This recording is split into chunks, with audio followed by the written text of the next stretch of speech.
আজকে আমি টান্টু পীরজাদা হযরত আব্দুল আজিজ চৌধুরীর মাজারে উপস্থিত, যেখানে দেখতে পাত্র আজকে উরুস অনুষ্ঠিত হয়েছে। এখানে প্রায় হর বছরও এরকম লক্ষ লক্ষ মানুষ এখানে আইয়া পৌঁছে, হাজার হাজার গাড়ি। এইটা দেখে অত্যন্ত খুশি লাগছে।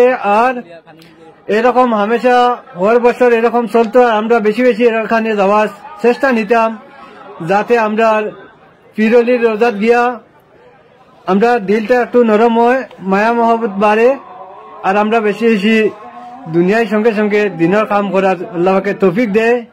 এইটাই কামনা করি আল্লাহর কাছে।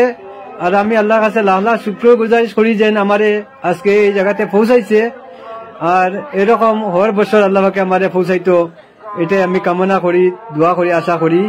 আর আপনারাও হর বছর এরকম গিয়া পীরলের কাছে গিয়া